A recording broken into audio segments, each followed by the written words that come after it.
Folks, these homes will often sell for less. I'll get into that and then the latest home prices and insights for York Region for week ending June 18th, 2025. 2 days ago in the show for the city of Toronto, I talked about how power of sales have changed over the years. I had one experience or a certain experience with power of sales years back. Today, my experience with power of sales is different. And I talked about that in length. If you didn't see that, it's an interesting show. You should check out the link will be on the screen. Today, I want to talk about estate sales because estate sales, I find, have also changed from my experience with estate sales in the past versus more present my experiences with estate sales in the past. And, I've always dealt with a certain amount of estate sales in my career. For whatever reason, I've helped buyers purchase estate sales, but I've dealt many times with the executors or the beneficiaries in selling the estate and selling the family home. And my experience in the past, let's just say going back 10 years, for example, when I would sit with the executor or the beneficiaries, they'd call me in to say, Santo, we're looking to sell the family home. Parents have passed away and now they've got this home to sell.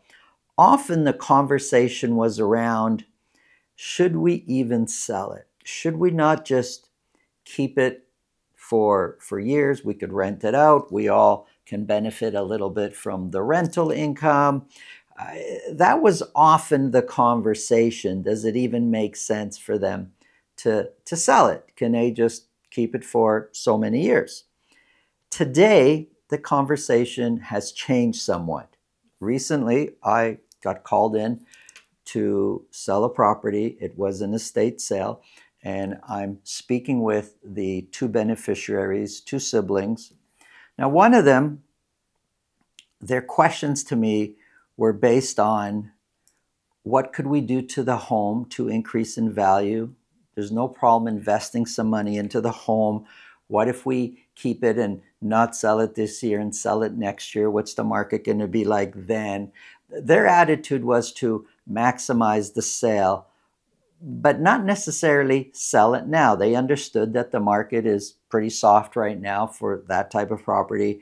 And their goal was to maximize the sale. And they had no problems hanging on to the property for a year or two. That was their line of questioning. The other person, the other sibling, they were in a different situation. Their questions were around how much can we get for it right now, as is, not putting in money? How long would it take to sell? And when we got further and further down the line of conversation, it's that second sibling that it was clear had some financial pressures. That second sibling, turns out, had helped their son to buy a pre-construction condo that was about to close. Now, when they bought it, they really didn't have any intentions of closing. Their plan was to flip it, actually, on an assignment. That's off the table now, so they need to close, and they're in a financial hardship situation that, closing is not necessarily a foregone conclusion there. They may not be able to close. So this sale of this home would save them, completely save them of that situation of closing on the condo. So their motivation is slightly different. And what these people need, and anybody that's in a situation similar to this, I guess the most important thing that they need is the right information. Because at the end of the day, amongst themselves, they're going to discuss what's the best thing to do for their families. But keep in mind how delicate and intricate the situation could be, because it's different than, say, a husband and wife selling their home. They may have different ideas, but it's still one household. Well, here you have two siblings. Sometimes it's 3 or 4 siblings involved in the decision, but each sibling has their own family, their own financial situation, and they're all kind of trying to decide what's best for them together, but what's best for them and their own unique situation. So having the right information, accurate, correct information is paramount when you're in a situation like that. I'm finding today that a lot of times these estate sales today, different than in the past, there's more and more people in financial hardships today. So the sale, like right away, today, now, sell the property, seems to be more so the case than what it used to be. And oftentimes the siblings are negotiating with themselves. And that's one of the reasons why estate sales today, prices seem to be lower than where they used to be, in relatively speaking to what's selling in the market today. So if I could leave you with one thing, having the right, accurate information is vital for you to make the best decision for you and your families. If you think this video can help somebody you know, please pass it along. If you get value from what we're talking about, subscribe. And if you want to speak with me about your real estate situation, selling, buying, it's really simple. Below this video, in the description, there's a link to my calendar. Click on that, book a time that's convenient for you, and we'll talk about whatever's on your mind. Now, let's get into the numbers.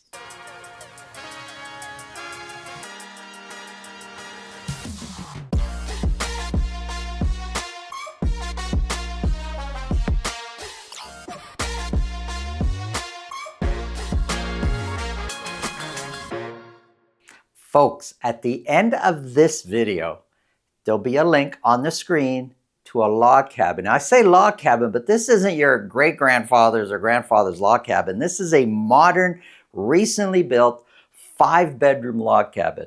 Have a look. Let's get started. We're focused on York region in this show. We're dealing with detached properties only.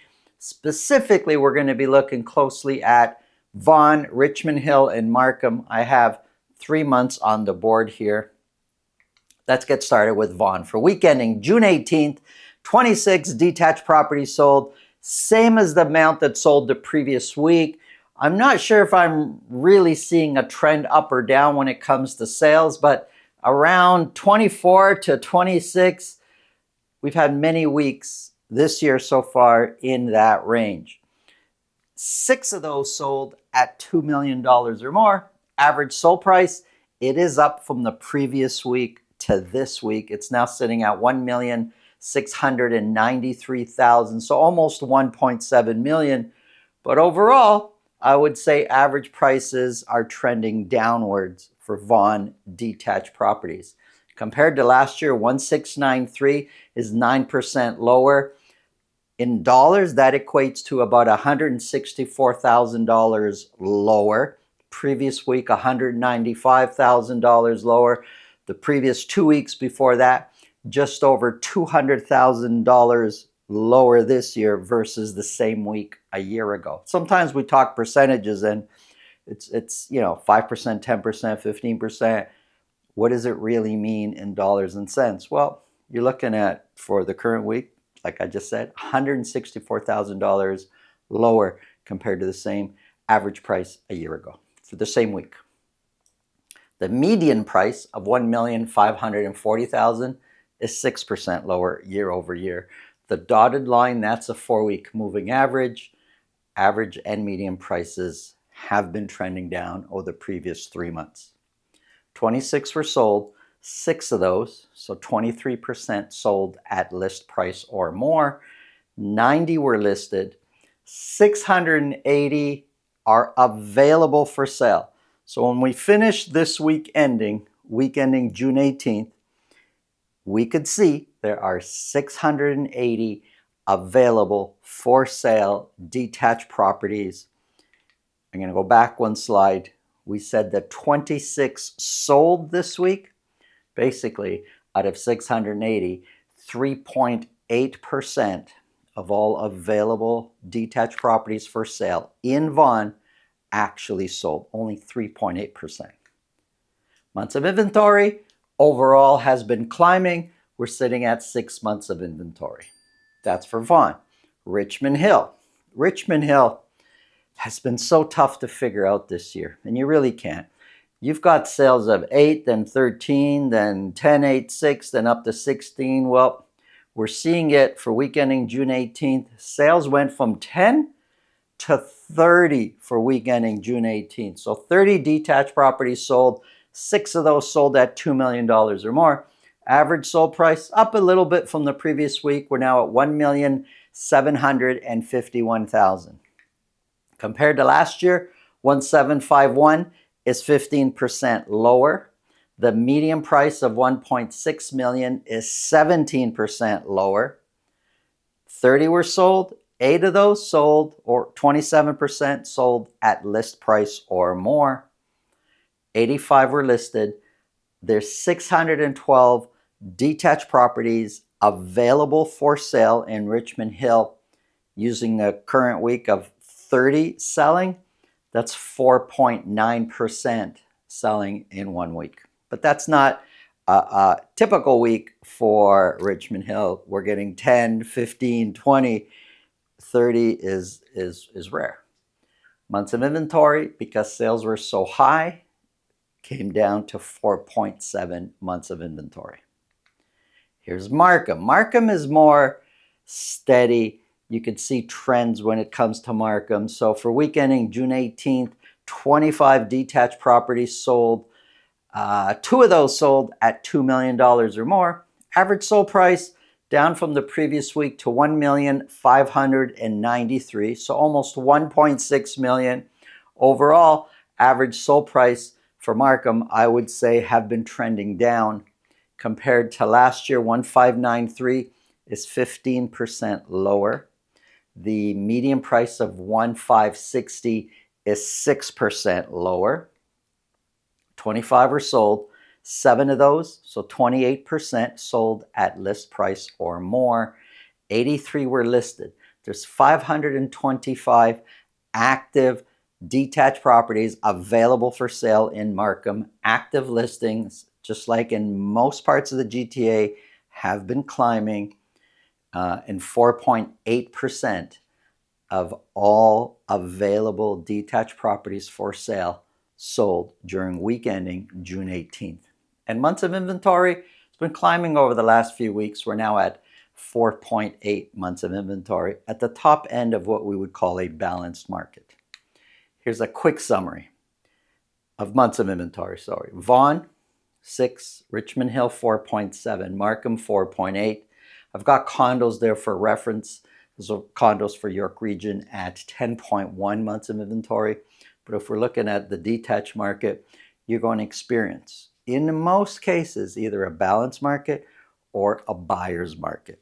The specific neighborhood around the property that you're interested in, if you're buying or if you're selling, your neighborhood will really determine, is it more of a balanced market? Is it more of a buyer's market?